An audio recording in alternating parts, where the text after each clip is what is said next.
పరీక్షించే దేవుడు అనమాట. హల్లెలూయా. ఏమండి, ఆయన పరీక్షించే దేవుడు.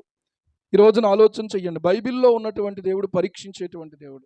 అందుకనే సొలొమోన్ అంటాడు, సమస్త మానవుల హృదయములను ఎరిగి ఉన్న ప్రభువా అంటాడు. అందరి మానవుల హృదయాలను కూడా ఆయన ఎరిగి ఉన్నటువంటి వాడు.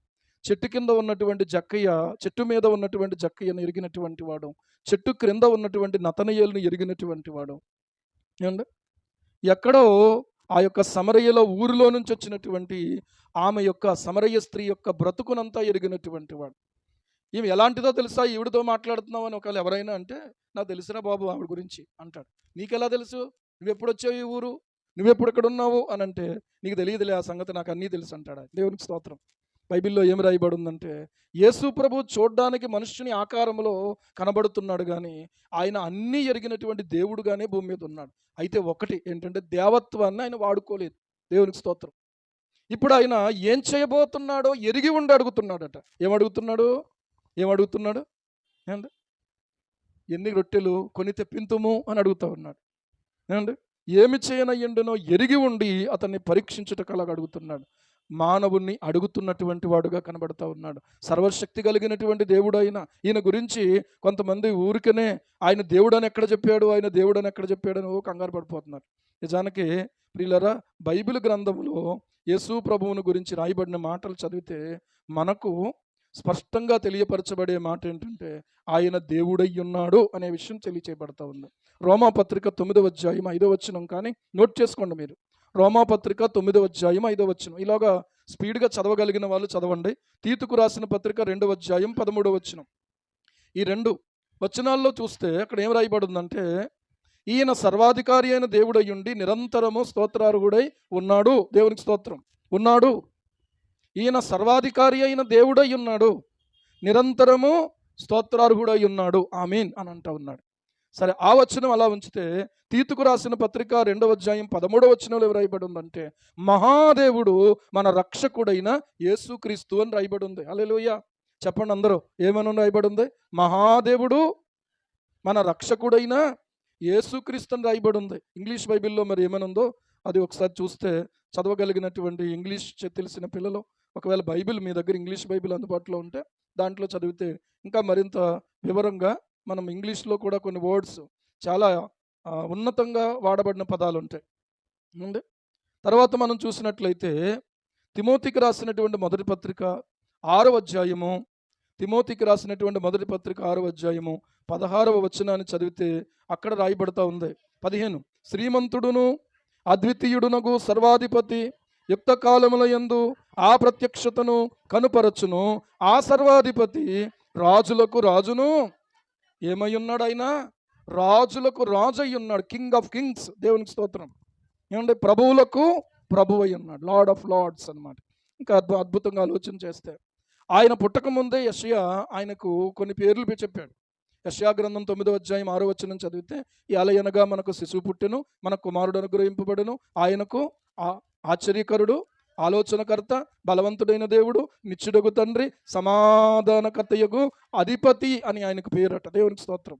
ఏమండి, ఆయనకు పేరు పెట్టగలిగిన సమర్థులు ఎవరు లేరు. ఆయన చేయబోయేటువంటి లోక కళ్యాణార్థము, సర్వలోక మానవాళిని విడిపించుట కోసం ఆయన చేయబోయేటువంటి శిలువ బలియాగాన్ని బట్టి, ఆ బలియాగమును ప్రియులారా జరిగించి మరణాన్ని జయించి తిరిగి లేచి మన కొరకు రక్షణను సిద్ధం చేయటాన్ని బట్టి ఆయనకు ఒక చిన్న పేరు ఏమని పెట్టారంటే రక్షకుడు అని పెట్టారు. యేసు. ఏంటిది? యేసు రక్షకుడు. ఏమండి, కాబట్టి ఈ రోజున ఆలోచన చేస్తే యేసు ప్రభు గురించి అవగాహన లేనటువంటి వాళ్ళు ఏదో మాట్లాడుతూ ఉంటారు, కానీ అవగాహన కలిగిన మనకు మాత్రం యేసు ప్రభు ఏంటో స్పష్టంగా తెలియాలి. హల్లెలూయా. ఆయన ఏమై ఉన్నాడు అంటే, యోహాను సువార్త 1వ అధ్యాయం 1వ వచనం ప్రకారంగా ఆయన ఆదియందు వాక్యముండెను, వాక్యము దేవుడయుండెను, వాక్యము దేవుని యొద్ద ఉండెను. ఏమండి, ఆయన వలన సమస్తము కలిగెను, కలిగి ఉన్నదేది ఆయన లేకుండా కలగలేదు. హల్లెలూయా. హల్లెలూయా. ఈరోజు ఆలోచన చేసుకుందాం. అలాంటి ప్రభు అడుగుతున్నాడు ఇక్కడ. ఏమంటున్నాడంటే, ఇంతమందికి ఎన్ని రొట్టెలు కొని తెప్పిద్దాము అని అడుగుతున్నాడు. ఆయన ఏం చెయ్యనై ఉన్నాడో ఎరిగి ఉంది అట. ఎంత అద్భుతమైన మాట ఈరోజు. ఏమండి, అడగాలనుకున్నటువంటి సందర్భం ఒకటి ఉంది, అడగకుండానే ఆయన అడిగేశాడు. కానీ ఇక్కడ ఆయన అడుగుతున్నాడు. ఏమండి, ఆయన ఎవరో సర్వజీవుల పోషకుడు ఆయన. హల్లెలూయా. సమస్త జీవులకు కూడా గుప్పిలు విప్పి ఆయన వాటి యొక్క కోరికను, ఆకలిని తీరుస్తున్నవాడు ఆయన. కీర్తనల గ్రంథం 136వ కీర్తన 24వ చరణం చదివితే చివరి వచనాల్లో ఏమి రాయబడిందంటే, సమస్త జీవులకును ఆయన ఆహారం ఇచ్చుచున్నాడు, ఆయన కృప నిరంతరముండును. ఏమండి? సమస్త జీవులకును ఆహారం ఇచ్చేటువంటి వాడు.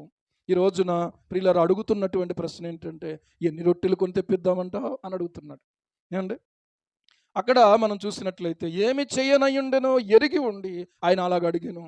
మీరు ఇంకా ఆలోచన చేసుకోవచ్చు, ఇంకా ధ్యానం చేయొచ్చు ఈ మాట. ఏమంటే ఆయన ఎవరో? ఆకాశ మహాకాశములు కలుగ చేసినటువంటి వాడు, పట్టజాలనటువంటి వాడు. హల్లెలూయా. ఇంకా చెప్పాలంటే పవిత్రుడు, నిర్దోషి, నిష్కల్మషుడు, పాపుల్లో చేరక ప్రత్యేకంగా ఉన్నవాడు, ఆకాశ మండలములన్నిటికంటే మిక్కిలి హెచ్చయినటువంటి వాడు. ఎక్కడ సరిపోద్ది ఇది? సరిపోదు. ఆకాశ మహాకాశాలు పట్టజాలని నిన్ను నేను కట్టినటువంటి, అబ్బో ఎంత మందిరం కట్టేసాడో అని అనుకున్నారు. సొలొమోను కట్టింది. కానీ సొలొమోనే ఏమన్నాడంటే, దేవా నిన్ను ఎలా పడుతుంది ఈ మందిరం? కేవలము నీకు ధూపం వేయుటకై ఈ మందిరాన్ని కట్ట తలచి ఉన్నాను అంటాడు. ఒక మహారాజు, ఒక చక్రవర్తి ఒక ఉన్నతమైనటువంటి మందిరాన్ని కట్టి ఏమంటాడంటే, నిన్ను ఈ మందిరం ఎలా పడుతుందయ్యా? పట్టదు. కానీ మేము ప్రార్థన చేసుకోవడానికి, నీ మార్గాలు తెలుసుకోవడానికి, నీతో మేము సహవాసం చేయడానికే ఈ మందిరం. ఈ మందిరం కూడా అంతే. అందుకనే దేవునికి స్తోత్రం. సహవాసం కొరకు మందిరం. ఈ మందిరములో ఉన్నటువంటి వాళ్ళు ఎందుకు వస్తున్నారు అంటే, దేవునితో సహవాసం చేయడానికి వస్తున్నారు. మరి ఇంటి దగ్గర ఏం చేస్తారండి? ఇంటి దగ్గర ఏం పని ఉండదా? ఇంటి దగ్గర ఏం చేస్తారు? అనుదినము కూడా దేవునితో సహవాసం చేస్తారు. ఏమండి? వారానికి ఒక దినం అందరూ కలిసి సహవాసం చేస్తారు. ఇది సంఘమునకు దేవుడిచ్చిన గొప్ప భాగ్యం. హల్లెలూయా. ఏమండి? ఇక్కడ ధనికులని లేదు, పేదవారని లేదు, చదువుకున్న వాళ్ళని లేదు, చదువు లేని వాళ్ళని లేదు, ఉద్యోగులని లేదు, నిరుద్యోగులని లేదు, తెల్లగా ఉన్న వాళ్ళని లేదు, నల్లగా ఉన్న వాళ్ళని లేదు. అంతేనా కదా? అందరూ కలిసి ఇక్కడ ఏం చేస్తున్నామంటే దేవునితో సహవాసం చేస్తున్నాము. చేయటానికే మందిరానికి రావడం. దేవునితో సహవాసం చేసే ఈ క్రమములో ప్రియులారా దేవునికి దగ్గర అవ్వడం కోసమే. ఒకవేళ ఎవరైనా బలహీనమయ్యారనుకోండి, ఈ వారంలో ఒకసారి మళ్ళీ ఈ యొక్క గుంపులోకి రాగానే, ఒకసారి దేవుని మందిరములోకి రాగానే, ఒకవేళ ఈ రోజున అనేక సమస్యలు, అనేక రకాలైనటువంటి మానసిక ఒత్తిడులు, అనేక రకాలైన అనారోగ్యాలు, ఆర్థికమైనటువంటి ఇబ్బందులు, ఏమండి సమాజంలో ఎదురవుతున్నటువంటి పరిస్థితులు ఎన్నో, ఈ అన్నిట్లో కూడా ఒకవేళ మనం ఎక్కడైనా అపవిత్రమైతే, ఎక్కడైనా ఒకవేళ తప్పుగా ఆలోచిస్తూ ఉంటే, ఇక్కడికి వచ్చిన తర్వాత వాక్యం దగ్గర సరిచేయబడడం కోసం ఈ సహవాసం దేవుడు ఏర్పాటు చేశాడు. ఇక్కడ ఒకరినొకరు హెచ్చరించుకోవడానికి, ఒకరినొకరు ధైర్యపరచుకోవడానికి, ఒకరితో ఒకరు కలిసి జీవించి ప్రభువును మహిమపరచడానికి మనం ఏకముగా కూడింది ఎందుకో తెలుసా? ఎందుకండి 34వ కీర్తన చదివితే అక్కడ దావీదు అంటాడు, మనము ఏకముగా కూడి ఆయన నామమును గొప్ప చేద్దాం. ఏంటి? ఏం గొప్ప చేద్దాము? ఆయన నామమును గొప్ప చేద్దాం. ఆయన నామాన్ని గొప్ప చేయటానికి ఈ కూడిక. ఇక్కడ ఆయన నామాన్ని గొప్ప చేసే విషయాలే మాట్లాడుకోవాలి. ఇక్కడ ఆయన నామానికి విరోధమైనవి ఏవి కూడా ఇక్కడ మనం ఎత్తుకోకూడదు. ఎప్పుడు గుర్తుపెట్టుకోవాల్సిన విషయం, ఇక్కడ ఎందుకు వస్తున్నామో ప్రియులరా మనమే మర్చిపోతే ఇంకా దానికి అర్థం ఏముంది? ఏమండి? నేను చదువుకోవడానికి వెళ్తున్నాను అనేవాడు మర్చిపోయి అక్కడ ఎవడో గుడి బిళ్ళ ఆడుతున్నాడు అనుకోండి, ఈ పుస్తకాలు, ఈ షూ ఇవన్నీ తిప్పేసి పడేసి పక్కనే, చిచ్చి ఆడి లైఫ్ చూడు చక్కగా. ఏంటది? గూటి బిళ్ళ ఆడుకుంటున్నాడు. మరి వెళ్ళిన తర్వాత మా అమ్మ చితకొట్టేద్దాను. అందుకని ఏం చెయ్యాలి అని అంటే, సరిగ్గా ఇంటర్వెల్ దాకా ఆడుకోవాలి, సరిగ్గా స్కూల్కి వెళ్ళిపోవాలి. ఇంటర్వ్యూలు వెళ్ళిపోతే ఏమనరు. ఎందుకంటే ఏమండి ఒకవేళ ఎవరైనా అడిగితే ఇలాగండి అలాగండి ఏదో చెప్పేసి మొత్తాన్ని మేనేజ్ చేసేద్దాం అనుకుంటాడు. ఆడు ఆల్రెడీ ఆలోచించుకుని చేస్తాడు అలాంటి పనులు. ఈడు ఇక్కడ అంతసేపు గూటి బిళ్ళ ఆడతాడు. ఏమండి బెల్ల కొట్టేటప్పటికల్లా గబగబా లోపలికి వెళ్ళిపోయాడు. తర్వాత నాకులాగా ఒకవేళ కొంచెం క్రమశిక్షణ చేసేటువంటి మాస్టర్ అనుకోండి, ఏం చేస్తాడు తెలుసా? అరే పొద్దున్న నేను అటెండెన్స్ వేసినప్పుడు అక్కడ నీకు పడలేదే, నీకు అటెండెన్స్ పడలేదే, ఫస్ట్ పీరియడ్లో లేవు, సెకండ్ పీరియడ్లో లేవు, ఇప్పుడు వచ్చి మధ్యలో నువ్వు ఉన్నావేంట్రా, ఏమైపోయావురా అంటే, నిన్ను ఆ మాస్టర్ చూడలేదు ఒకవేళ నువ్వు ఎక్కడికన్నా బయటకు వెళ్తే. కారణం ఏంటి అని అడిగితే, నేనండి మా అమ్మ బట్టలు ఉతుక్కుంటుందండి, నీళ్ళు లేవండి, అక్కడ పంపు దగ్గర నుంచి నీళ్ళు తేయడానికి లేట్ అయిపోయింది. మరొక మీ అమ్మ నీళ్ళు తెచ్చావా నువ్వు, నీ సంగతి నాకు తెలియదేట్రా అని చెప్పి నాలుగు పడేస్తాడు. పడేస్తే ఈ అని కూర్చుంటాడు. అర్థమైందా? ఇప్పుడైతే కొట్టకూడదంట. కొడితే ఏమండి తల్లిదండ్రులు వచ్చి మా ఊడిని కొట్టద్దు, ఆడు ఎలాగైనా ఉంటాడు, ఆడు ఎలాగైనా చదువుతాడు లేకపోతే లేదు, మేము కొట్టుకోలేక మీ దగ్గర పంపుతున్నాం. అబ్బా ఎంత గొప్ప ప్రేమికులు అయిపోయారు పిల్లల ప్రేమికులు. ఆడికి ఇంకెప్పుడు బుద్ధి వస్తుంది? ఏమండి మరి ఆడికి చదువు రావద్దా? వస్తావతో లేదా రాదండి, మేము చెప్పుకుంటాం లేకపోతేనే. ఆ? అలాంటి మాస్టర్ వీళ్ళని ఏమీ చెప్పలేని స్థితిలో చేతులు కట్టేసినట్టు, నోరు కట్టేసినట్టు అయిపోయి ఏం చేయలేకపోతున్నారు ఇప్పుడు. అందుకనే పిల్లలు విచ్చలవిడితనం నేర్చుకుంటున్నారు. స్కూల్లోనూ సరవట్లేదు, నెక్స్ట్ హై స్కూల్లోనూ సరవట్లేదు, తర్వాత కాలేజీకి వచ్చేటప్పటికి ఇంకా ఆరితేరిపోతున్నారు, ఆ తర్వాత యూనివర్సిటీకి వచ్చేటప్పటికి ఇంకా మొత్తానికి. కాబట్టి ఈ రోజున చాలా డేంజర్లో ఉన్నది సమాజం. ఈ రోజున ఆలోచన చేయండి, క్రమశిక్షణ చేయబడడం మనకు అవసరం. నువ్వు ఎలా ఉన్నావో, ఈ సహవాసము ఎలాంటిదో బయటికి వెళ్ళిన తర్వాత తెలియాలి. రాత్రి ఒక తండ్రితో మాట్లాడుతున్నాను, ఇంకా మా పిల్లలు పర్లేదండి బాబు, ఎందుకంటే మీ టీచింగ్లో ఉన్నారు కాబట్టి అంటున్నాడు. అర్థమైందా? మీ టీచింగ్లో మీ డిసిప్లిన్ చేయడాన్ని బట్టి ఇంకా ఎలాగన్నా బయటకు చూస్తే పిల్లలు చాలా దారుణంగా ఉన్నారండి పాస్టర్ గారు అన్నాడు. అందుకు సంతోషమైంది, కానీ నాకు అంత సంతృప్తి అనిపించలే. అందుకే కదా ఈ VBSకి ప్రిపేర్ అవుతున్నాము. దీని గురించి మాత్రం చాలా భారం కలిగి ప్రార్థన చేయండి. ప్రతి బిడ్డలో కూడా ఏమి రావాలంటే పరివర్తన వచ్చేయాలి. దేవునికి స్తోత్రం కలుగును గాక. సాయంత్రకాలంలో సంఘానికి యూత్కి ఏర్పాటు చేయడం జరుగుతుంది కనుక ఆ సమయాల్లో ఒకవేళ పెద్దోళ్ళు కూడా రావచ్చు, ఈవినింగ్ టైం. కాబట్టి ప్రార్థనాపూర్వకంగా ఇక్కడ మనం ఏ సహవాసంలోకి అయితే ఉన్నామో, ఇప్పుడు మనం పరిశుద్ధుడైన దేవుని సహవాసంలో ఉన్నాం. ఆ సహవాసం చేసి మనం బయటికి వెళ్ళినప్పుడు మనలో ఏం కనిపించాలంటే సంభాషణలో మార్పు కనిపించాలి. సహవాసం అనేది సంభాషణను ప్రభావితం చేస్తుంది. అర్థమవుతుందా? సినిమాలు చూసి బయటకు వచ్చినటువంటి వాడు దేని గురించి మాట్లాడతాడు? ఏమండి, అక్కడ జరిగిన ఫైటింగ్లో, లేకపోతే డ్యాన్స్లో, లేకపోతే అక్కడ ఏమండి ఏం దూకేడురా పైనుంచి అంటాడు. ఆ నిజానికి దూకడం. అర్థమైంది? వీడు మాత్రం పైనుంచి దూకి కాలు కొట్టుకుంటాడు, నిజానికి దూకడం. ఆడంత బండి ఫాస్ట్గా వెళ్ళడం, నిజానికి ఆ మీటర్ అలా చూపిస్తాడు. నిజానికి అంత ఫాస్ట్గా వెళ్తే ఇక్కడ జరిగింది అక్కడ జరగాలి, అక్కడ జరిగింది ఇక్కడ జరిగింది అనుకోండి. ఒకవేళ ఇంకో సినిమాలో యాక్ట్ చేయగలడాడు, ఒకవేళ నిజంగానే చచ్చిపోతాడు ఇంకో సినిమాలో ఎలా యాక్ట్ చేయగలడు? నేను దాని గురించి గొప్పలు చెప్పేసుకుంటా, ఏం కొట్టాడురా, ఏమి ఆడు మొక్క వాడు అంతే యాక్షన్. అర్థమైందా? ఆ యాక్షన్ చూసి నిజం అనుకుని ఎంతోమంది యవనస్తులు వాళ్ళకి పెద్ద పెద్ద కటౌట్లు చేసి, ఏమంటే ఆ కటౌట్లు పెట్టడానికి వీళ్ళ ప్రాణాలు పోగొట్టుకుంటారు. ఈ ఫ్యాన్కి మళ్ళీ ఆ ఫ్యాన్ ఎటుది, వీళ్ళ ఫ్యాన్స్ వేరేగా ఉంటారు, వాళ్ళ ఫ్యాన్స్ వేరేగా ఉంటారు. ఈ కటౌట్ పక్కన వీళ్ళ కటౌట్ పెట్టడానికి వచ్చారు. ఇక్కడ పెట్టడానికి లేదు, ఎందుకు పెట్టడానికి లేదు? మీరు కొనుక్కున్నారా ఈ స్తంభం, మీరు కొనుక్కున్నారా ఈ స్థలం? దెబ్బలాట. అర్థమైందా? పోలీసులు, మళ్ళీ లాయర్లు, మళ్ళీ దానికి సంబంధించి ఇవన్నీ గొడవలు. దేనికి? వాళ్ళు బాగానే ఉంటారు, మళ్ళీ వాళ్ళు ఎదురెదురు పడ్డారు అనుకోండి, హాయ్ బాయ్ అనుకుంటారు. కానీ వీళ్ళు మాత్రం మనం మాత్రం ఆడితో అసలు ఏమాత్రం అక్కడ ఉన్న పరిస్థితి అది. కానీ ఇక్కడ ఉన్న పరిస్థితి ఏంటంటే అలాంటి భేదాలు, అలాంటి రకమైనటువంటి కక్షలు ఇక్కడ ఉండవు. దేవునికి స్తోత్రం కలుగును గాక. హల్లెలూయా. ఉన్న వాళ్ళైనా లేని వాళ్ళైనా, చదువు వచ్చినా చదువు రాపోయినా అందరికీ యేసయ్య ఒక్కడు ఎలాంటి ప్రేమ చూపిస్తాడో అలాంటి ప్రేమనే ఒకరి ఎడలో ఒకరు కలిగి ఉండేది సహవాసం. దేవునికి స్తోత్రం. అర్థమవుతుందా? ఇదేమీ రాజకీయం కాదు, ఇదేమీ ఇక్కడ వేరే వేరే ఆలోచనలకు తావు ఇవ్వద్దు, తావు లేదు. నేను చెప్తున్నాను మీకు. కలిసి ప్రార్థించడం కోసం, కలిసి దేవుని నామాన్ని గొప్ప చేయటం కోసం, దేవుని నామాన్ని గొప్ప చేద్దాం అనుకుంటున్నాం. ఏం చేద్దాం? ఇక్కడ ఎలాంటి ఏర్పాట్లు చేద్దాం? ఏ రకమైనటువంటి ఆలోచనలు చేద్దాం? ఏ రకంగా మనం కలిసి పనిచేద్దాం? నువ్వు అలాగరా, నేను ఇలా వస్తాను, లేదా నువ్వు ఇటువైపు నుంచి వెళ్ళు, అటువైపు నుంచి రా నువ్వు. ఇలాగా మనం ఒకరికొకరు ఒక వ్యూహంగా పనిచేయాల్సిన సమయం ప్రియులారా ఇది.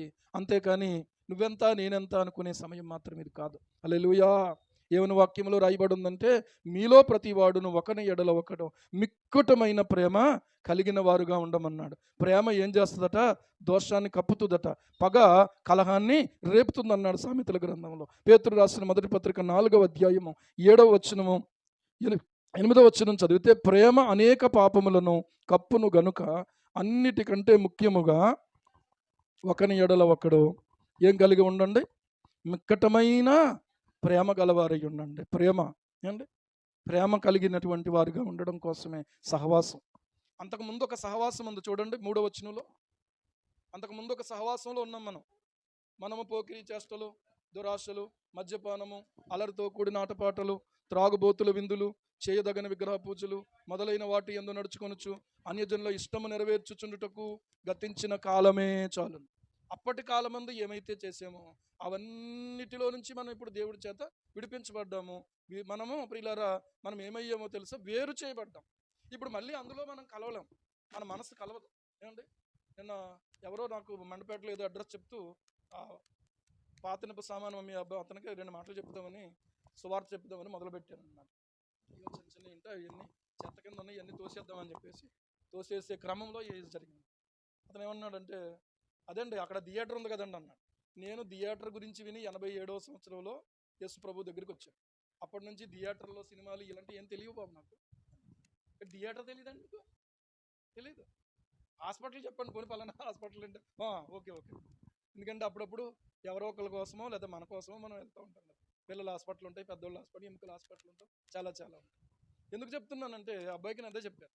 ప్రభువు నా హృదయాన్ని మార్చాడు. నేను అటువైపుగా ఆ యొక్క ఆలోచనలు కానీ, అప్పుడైతే వాళ్ళ ఫ్యాన్లు వీళ్ళ ఫ్యాన్లు, ఇప్పుడైతే ఒకటే ఫ్యాన్, యేసయ్య మాత్రమే. దేవునికి స్తోత్రం, హల్లెలూయా. ఏమండి, ఆదరించిన ఆయనే, కొట్టిన ఆయనే, తిట్టిన ఆయనే, పెట్టిన ఆయనే. ఆయన పెట్టకపోతే ఆయన దగ్గర పడుండి మోకరించి కన్నీళ్ళు గార్చి ప్రార్థన చేయటమే నేర్పించాడు. ఎందుకు చెప్తున్నానంటే ఈ రోజున భక్తి అనేది దేవుని మీద ఆధారపడేది, దేవుని కొరకైనటువంటిదే తప్ప దాంట్లో ఏదో లాభమనో లేకపోతే దాంట్లో ఏదో హెచ్చుతగ్గులు అనేటువంటివి ప్రియులారా ఎవరిలోనూ కనిపించకూడదు. కానీ మనము ముందున్నటువంటి పరిస్థితి ఇది.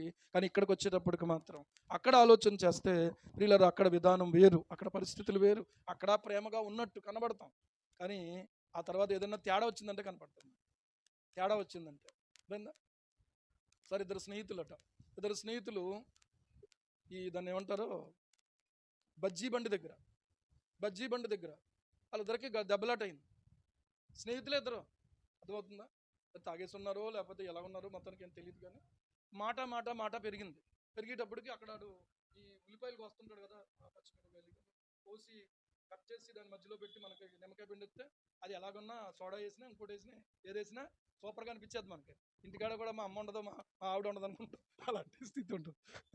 అలాంటి కత్తితో కనబడింది ఆడికి. ఏమనుకున్నాడో ఏంటో తెలియదు, కానీ అది తీసి ఆడ పొట్టలో పడిచేసాడు. పైగా ఎవరాల్లో? స్నేహితులు. అర్థమవుతుందా? స్నేహితుల మధ్యలో ఇలాంటివి జరుగుతాయా మన నిజానికి? ఏంటంటే జరగవు.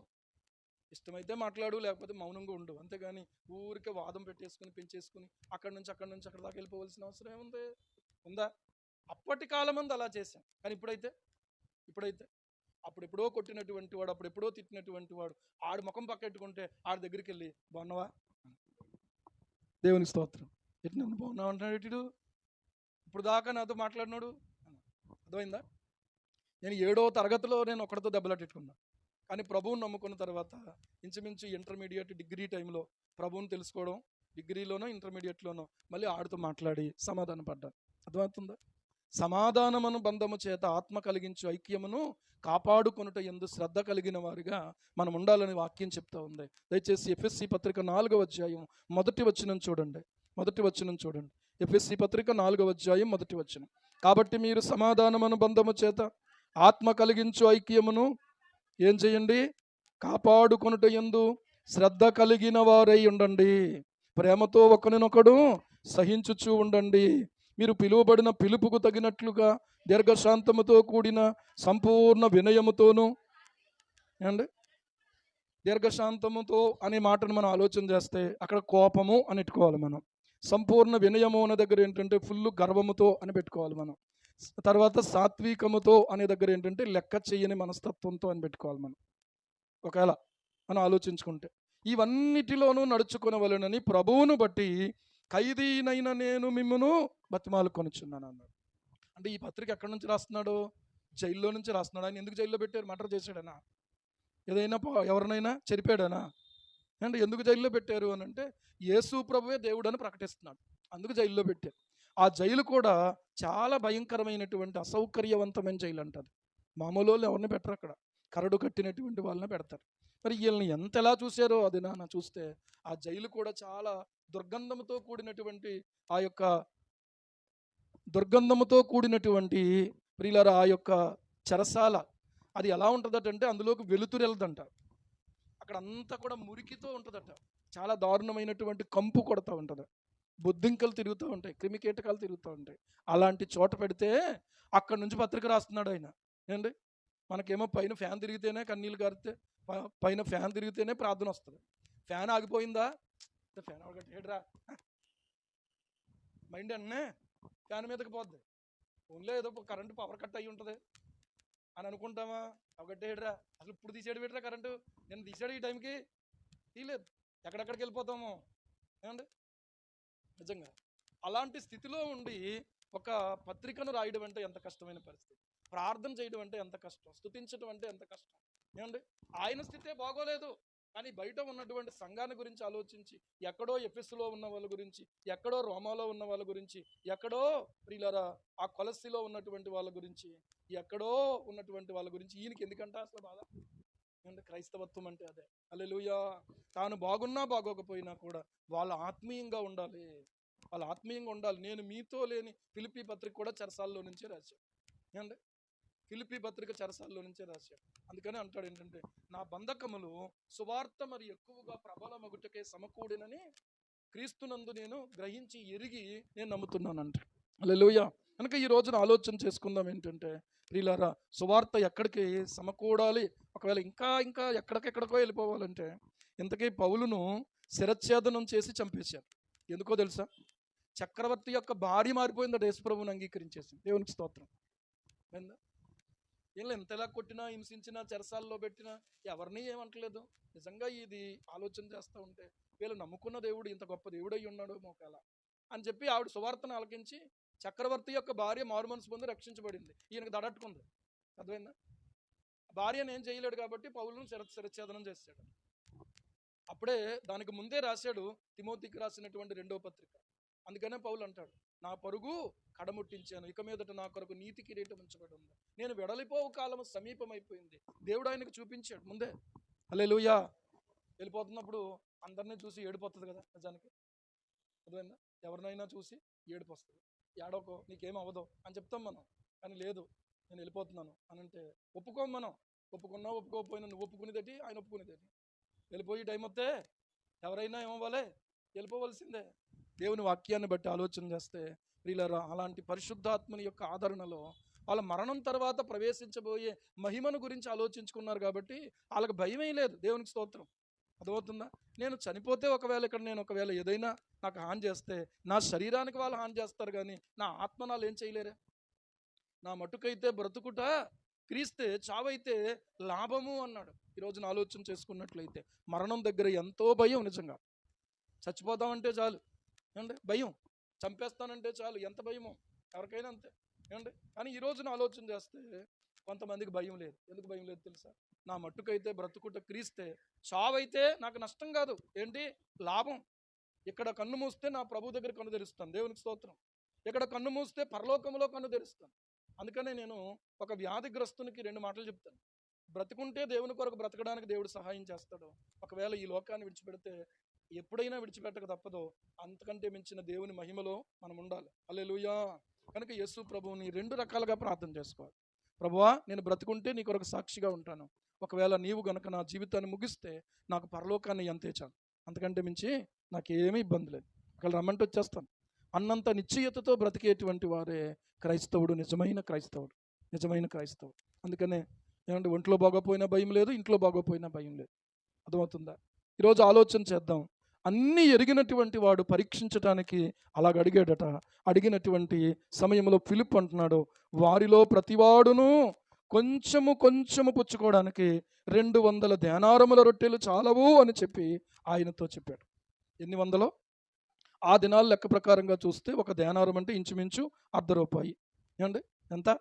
₹1/2. ఈ దినాల లెక్కల ప్రకారంగా చూస్తే బహుశా అది లక్షలు అవ్వచ్చు, కోట్లు అవ్వచ్చు, లక్షలు అవ్వచ్చు కనీసం లెక్క చూస్తే. ఎందుకంటే ప్రియులారా, అప్పటి లెక్కలు వేరు, అప్పుడు ఉన్నటువంటి రూపాయల విలువలు వేరు, ఇప్పుడు ఉన్నటువంటి విలువలు వేరు. అవునా కదా?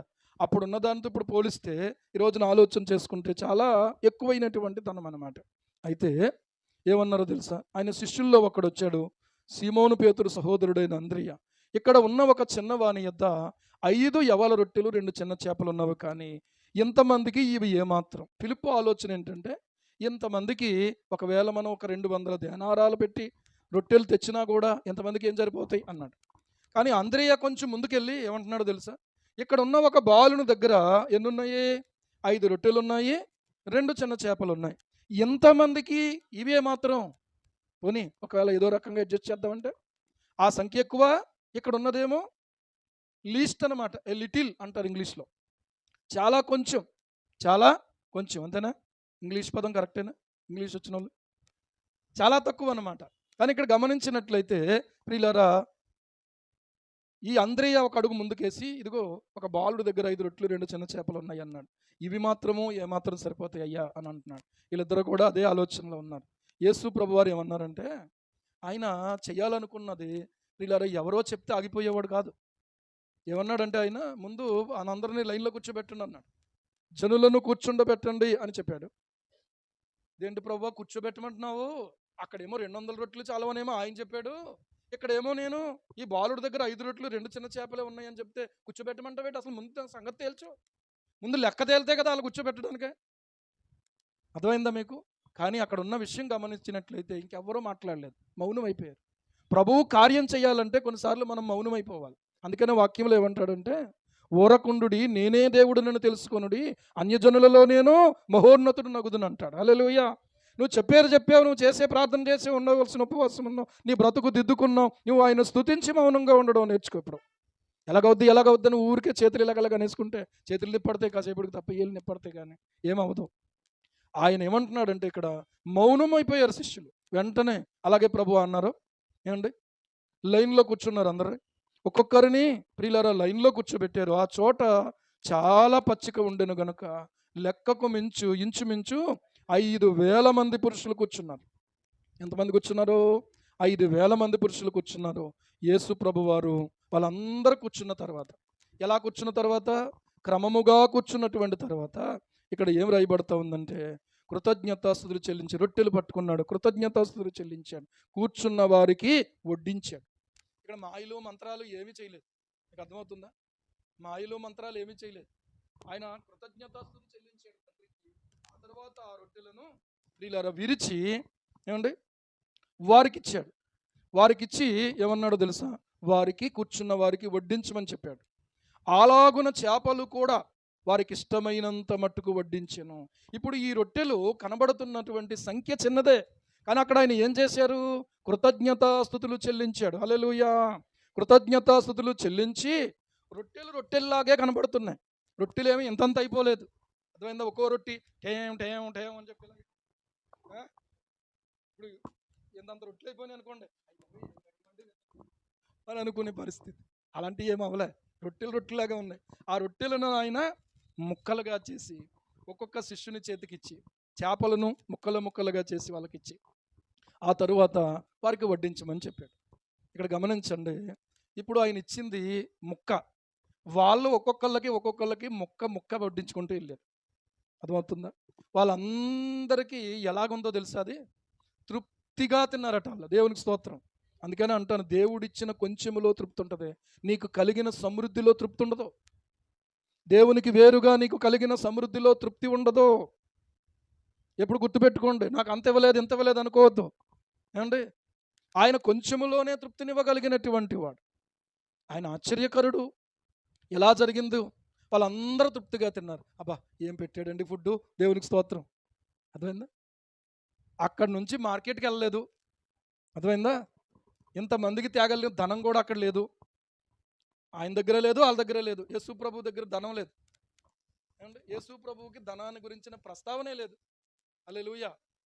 ఏమండి, ధనాన్ని మించినటువంటి మహిమ కలిగినటువంటి దేవుడు ఆయనకే మహిమ కలుగును గాక. ఈ రోజున చాలామంది ఏమనుకుంటున్నారంటే, డబ్బు ఉంటేనట కొండ మీద నుంచి కోతిని దింపొచ్చట. ఓ పని చెయ్యండి, కొండ మీద కోతుంది, అక్కడ ₹1,00,000 పెట్టి, ₹1,00,000 పెట్టిన దిగు అంటే దిగుతుందా? అది దిగుతుందా? మేము వెళ్ళే దారిలో ఆ బలభద్రపురం దగ్గర అక్కడ చేపల ఫారం ఏదో ఉంటుంది కదా, ఫిషరీస్ ఫామ్, అక్కడ వెళ్ళేటప్పటికి కోతులు దండిగా దిగిపోతుంటాయి, అక్కడ తిరిగేస్తూ ఉంటాయి. ఈ కార్ల మీద వెళ్ళే వాళ్ళు డబ్బులు పాడేరు వాటికి. ఎవరో డబ్బులు అయితే చూడలేదు, ఎందుకంటే డబ్బులు తింటాయి. మనమైతే డబ్బుల గురించి ఎగబడతాం, కానీ కోతులు ఎగబడవు. వాళ్ళు ఏమేస్తున్నారో తెలుసా?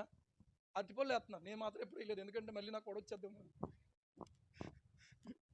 అప్పుడప్పుడు నేను ఇలా వస్తూ ఉంటాను కాబట్టి మళ్ళీ నా కారు కానీ ఎక్కేద్దామో అని వేయలేదు. నిజంగానే అర్థమైందా? ఎసి వాళ్ళు వేస్తూ ఉన్నారు. వాళ్ళు ఎప్పుడు వేసినా కూడా ఎవరో కూడా కనీసం ₹500 నోటు కూడా వేయలేదు. ఇప్పుడు ఏం వేస్తున్నారో తెలుసా? అరటిపళ్ళు విసురుతున్నారు. దానికి అరటిపళ్ళు విసురుతుంటే ఆ చెట్టు మీద ఉన్న కోతి కూడా దిగేసి వచ్చేసి గబగబా అందేసుకుని వెళ్ళిపోతుంది. డబ్బు ఉంటేనట కొండ మీద నుంచి కోతిని దింపొచ్చా? ఎవడంటే చెప్పినాడు?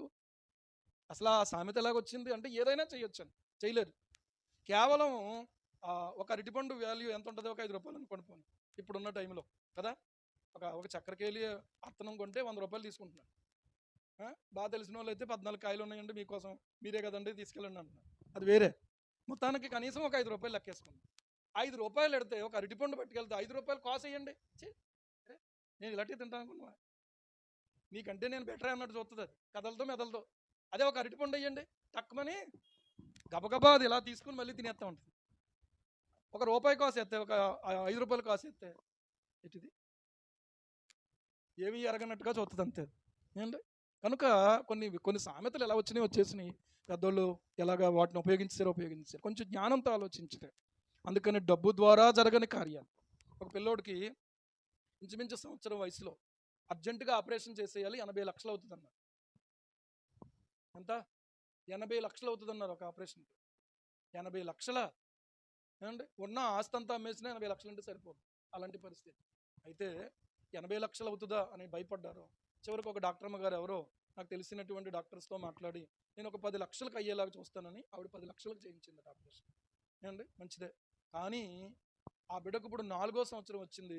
నిజానికి 3వ సంవత్సరంలోనే వేసేస్తున్నారు కదా ఇప్పుడు స్కూల్లో. ఎందుకంటే ఇప్పుడు ఎక్కడి నుంచి మొదలవుతుంది, అలాగట్లేవు. నర్సరీ, తర్వాత ఏమో ఎల్కేజీ, తర్వాత ఏమో యూకేజీ, తర్వాత ఏమో ఫస్ట్ క్లాసు. అంటే వీడికి 3 క్లాసులు అయితే కానీ ఫస్ట్ క్లాస్లోకి రాడు కదా. అలాంటి స్థితి. స్కూల్లో వేసైపోయారు అన్నాను. అంటే మాకు బాగా దగ్గర బంధువులకి దూర బంధువులు మాకు. అయితే ఆ బిడ్డను చూస్తే ఎంత ముచ్చటగా ఉన్నాడు. ఆడిని ఒకవేళ ఇలా పట్టుకుంటేనట ఈ చర్మం మీద ఇలా వేళ్ళు పడిపోతాయి. ఒకవేళ వీడు కానీ స్కూల్లో వేస్తే ఎవరైనా వీడిని ఏమన్నా చేసినా మరి ఎంత భయంకరంగా బాధపడతాడో, ఎలాంటి ఇబ్బంది పడుతుందో. ఎందుకంటే కొంతమంది పిల్లలు ఇలా పట్టుకుంటారు, అలాగే ఏదో గిల్లుతూ ఉంటారు, ఏదో చేస్తుంటారు కదా. వీడికి అసలే ఒంట్లో బాగోలేని పరిస్థితి. ఏమంటే క్యాన్సర్. నేను అనుకున్నాను ఏంటంటే, ₹1 కోటి ఇవ్వకపోయినా పర్లేదు కానీ అలాంటి వ్యాధులు రాకుండా దేవుడు చూస్తే చాలా అనిపించింది. దేవునికి స్తోత్రం. ఏమంటే మనకు ₹1 కోటి మీద ఉంటుంది కానీ అంతకంటే దేవుడు క్షేమకరమైన శ్రేష్టమైన ఆరోగ్యాన్ని ఇస్తే చాలు అని మనం అనుకుంటామా? డబ్బు అంటే ఎంత? ఏమంటే డబ్బు ఎవరికి చేదట. డబ్బు ఎవరికీ చేదు కాదు. అలాగని కంచంలో పెట్టుకుని డబ్బులు తినండి కూర్చొని. చేదు కాదు కదా. పోనీ తీపా పోనీ కాదు. కనుక ఈరోజు ఆలోచన చేస్తే డబ్బులు ఉంటే ఏదైనా చెయ్యొచ్చు. కాదు వీళ్ళరా, ధనం మూలం ఇదం జగత్ అన్నారు కానీ డబ్బు లేకపోతే ప్రపంచం లేదన్నారు. కానీ బైబిల్ ఏం చెప్తుందంటే ధనము ప్రియులారా కొంతవరకే ప్రయోజనం. ధనానికి మనం అంతగా దాసులైపోకూడదు. ఒకరిని చంపడానికి ధనం, ఒకరిని బతికించడానికి ధనం. ఈరోజు అవునా కదా, హాస్పిటల్ తీసుకెళ్తున్నాం ఏదో రకంగా ప్రాణం నిలబెట్టండి బాబు అంటే పట్టుకొచ్చి ముందు ₹1,00,000 పెట్టండి అక్కడ అంటున్నాడు. ఏమండి, తీసేయడానికి ఎలా ఉందంటే ఇప్పుడు ఒకవేళ అవసరమైతే ₹100 కూడా మనిషిని తీసేయడానికి సిద్ధపడదు. అంటే డబ్బు విలువైందా, మనిషి విలువైనోడా? అంత చీపా? ఏమండి, ఒక మాట ఆలోచన చేస్తే వీళ్ళ డబ్బు కంటే దేవుడు మనకిచ్చిన ప్రాణం విలువైంది. నీ ప్రాణమైనా విలువైంది, అవతల వాని ప్రాణమైనా విలువైంది. నేను ఒక మాట చెప్తాను, నీ ప్రాణం నువ్వు తీసుకోవడానికి లేదు, అవతల వాని ప్రాణం నువ్వు ముట్టుకోవడానికి లేదు. ఎందుకంటే నువ్వా దానికి అధికారివి. జీవాధిపతి అయినటువంటి దేవుడు ఆయన తీసుకోవడానికి ఆయన అధికారం కలిగిన వాడు. హల్లెలూయా. ఆయన అధికారంలోకి వెళ్ళి నేను కూర్చోవడం ఏంటి? ఇది కూడా ఒక భయంకరమైన పాపం. అందుకనే బైబిల్లో దేవుడు నరహత్య చేయకూడదు అని చెప్పాడు. మంచి మాట చెడ్డ మాట? ఏం చేయకూడదు? నరహత్య చేయకూడదు. కనుక చాలా జాగ్రత్త ప్రియులారా. డబ్బు అంత ప్రాముఖ్యమైనదిగా మనం ఎంచినంత వరకు కూడా మన భక్తి కానీ, మన విశ్వాస జీవితం కానీ, మన కుటుంబ జీవితం కానీ, మన ఉద్యోగ జీవితం కానీ, సంసార జీవితం కానీ ఏది ఒక తృప్తికరంగా ఉండదు. ఏది తృప్తికరంగా ఉండదు. డబ్బు అనేది ఏంటంటే అది ఒక మారక ద్రవ్యము అంటారు. అకౌంట్స్లో చెప్తారు. ఏంటది? డబ్బు అనేది ఏంటి? మారక ద్రవ్యం. అంటే దాన్ని మార్చుకుని నువ్వేం చేయొచ్చు? బట్టలు కొనుక్కోవచ్చు, నువ్వు కావాల్సినటువంటి ఫ్రిడ్జ్ కొనుక్కోవచ్చు, టీవీ కొనుక్కోవచ్చు, బండి కొనుక్కోవచ్చు, సెల కొనుక్కోవచ్చు, నీకు కావాల్సినటువంటి బిస్కెట్లు కొనుక్కోవచ్చు. పిల్లలకి, మనకు కాదనుకోండి, మనం కూడా తింటున్నాం బిస్కెట్లు కూడా. అర్థమైందా? ఆఖరికి డయాబెటీస్ వచ్చిన వాళ్ళు కూడా బిస్కెట్లు ఉన్నాయి. అంటే పెద్దోళ్ళు బిస్కెట్లు కూడా ఉన్నాయి. ఏమంటే ఎలాంటివైనా సరే డబ్బు ఉపయోగించుకొని కొన్ని ఉపయోగకరమైనటువంటి విషయాలు మనం చేసుకోవచ్చు అంతే. కానీ డబ్బే సర్వస్వం కాదు. డబ్బే సర్వస్వం కాదు. దాని మీద బాగా మైండ్ పెట్టేసుకుంటే దేవుని వాక్యంలో దేవుడు తన పిల్లలతో ఏం చెప్పాడో తెలుసా? ఎవడైనా సరే ఐశ్వర్యం మీద ఎక్కువ దృష్టి నిలిపితేనట అది రెక్కలు ధరించి ఎగిరిపోద్దట. ఇవి ఇలాగ 80 లక్షలు అవుద్ది అన్నట్టుంటారు. ఇప్పుడు ఏమవుతుంది? 10 లక్షలు ఎగిరిపోయినాయా లేదా? 10 లక్షలు ఎగిరిపోయినాయా లేదా? అండి, ఎగిరిపోద్ది అనమాట. మనం చెప్పలేం ఎలా ఎగిరిపోద్దాం. కాబట్టి ప్రియులారా, అది ముఖ్యం కాదు. దేవునితో సహవాసం ముఖ్యం, దేవుని వాక్యం ముఖ్యం, పరిశుద్ధత ముఖ్యం, ప్రభువు కోసం బ్రతకడం ముఖ్యం. హల్లెలూయా. దీన్ని బట్టి మనం గర్వించొద్దు. ప్రభువా నీవు ఇచ్చావు, నీకు స్తోత్రం. అందుకనే డబ్బులు కింద పడిపోతే క్రైస్తవుడు ఎప్పుడు కూడా, నిజమైన క్రైస్తవుడు ఏమండి, ఇలా తీసుకుంటాడు తప్ప అమ్మో అని చెప్పి ఇలా తీసుకుని ఇలాగ మాత్రం అనుకో. ఇలాగ అనుకోవడానికి అందులో ఏముంది? ఏమీ లేదు. ఏమండి అనేటువంటి ఉద్దేశంతో వీళ్ళ దేవుడు ఇవ్వాలి, మన అక్కర తీరాలి. దేవునికి మహిమ కలుగును గాక. హల్లెలూయా. ఈ రోజున ఆలోచన చేసుకుందాం ఏంటంటే, ఆయన ఇచ్చిన దాంట్లో తృప్తి, ఆయన ఇచ్చిన సంసార జీవితంలో తృప్తి, ఆయన ఇచ్చినటువంటి ఉద్యోగంలో తృప్తి, ఆయన ఇచ్చినటువంటి పనిలో తృప్తి. ఏమండి పొద్దున్న నుంచి సాయంత్రం దాకా కష్టపడతాడు ఒక రిక్షా వ్యక్తి, రిక్షా పుల్లర్ కదా. సాయంత్రం వచ్చేటప్పటికి హాయిగా నిద్రపోతాడు. ఎక్కువ తిరిగే వాళ్ళు ఎవరో తెలుసా హాస్పిటల్ చుట్టూను? హాస్పిటల్ చుట్టూను ఎవరు తిరుగుతారు చెప్పండి? ఎక్కువ రెస్ట్లోను, ఏసీల్లోను, లేకపోతే చాలా సుఖాలు భోగాల్లో ఉంటారు చూసారా, వాళ్ళే ఎక్కువ తిరుగుతూ ఉంటారు. అర్థమవుతుందా? ఎందుకంటే షుగర్ అండి అంటారు, బీపీ అండి అంటారు. అంటే అలా అందరికీ అదేని కాదు. నేను చెప్పేది ఏంటంటే, హాయిగా నిద్రపోయేటువంటి వాడు ఎవరంటే బాగా కష్టపడేవాడు. దేవునికి స్తోత్రం. ఏమండి బాగా కష్టపడేవాడు, వాడికి గర్వం ఉండదు, వాడికి అంతగా గర్వించే మనిషిగా ఉండడు. కానీ ఈ రోజు నేను చెప్తున్నాను ఏంటంటే, ఇంకొక మాట కూడా ఆలోచన చేస్తే, కొంతమంది రిక్షా వాళ్ళే కానీ వాళ్ళకి నిద్రట్టదు. వాళ్ళు ఏం చేస్తారంటే పొద్దున్న నుంచి సాయంత్రం దాకా తొక్కాం కాబట్టి ఇప్పుడు ఏంటంటే కాస్త మందేసేయాలనుకుంటారు. అలా కూడా జీవితాలు నాశనం చేసుకుంటున్న వాళ్ళు ఉన్నారు. ఈ రోజున ఆలోచన చేస్తే, యేసు ప్రభువును కలిగిన జీవితంలో తృప్తి ఉంది, యేసు ప్రభువును కలిగిన జీవితంలో ఆరోగ్యం ఉంది, యేసు ప్రభువునికి కలిగినటువంటి జీవితంలో వీళ్ళ ఒక గౌరవం ఉంది. హల్లెలూయా. ఈ రోజున మనకు కలిగిన గౌరవం దేని బట్టి కలిగింది? దేని బట్టి కలిగింది? ప్రభువును బట్టి కలిగింది. అవునంటారా కాదంటారా? ఇప్పుడు మనం దేని బట్టి అతిశయపడాలి? దేవుని బట్టే మనం అతిశయపడే వారికి ఉండాలి. ఇక్కడ ఉన్న మాట చూడండి, యేసు ఆ రొట్టెలు పట్టుకుని, ఇది అయిపోయింది కదా, తర్వాత 12వ వచనం చూస్తే, వారు తృప్తిగా తినిన తరువాత ఏమీయూ నష్టపడకుండా మిగిలిన ముక్కలు పోగు చేయుడని తన శిష్యులతో చెప్పాను. ఆయన ఇచ్చినది కొంచెముగా కనిపించవచ్చు కానీ ఆ కొంచెములో మళ్ళీ మిగులుస్తాడట. ఆయన కొంచెములో మళ్ళీ ఏమవుతుంది? మిగులుతుంది.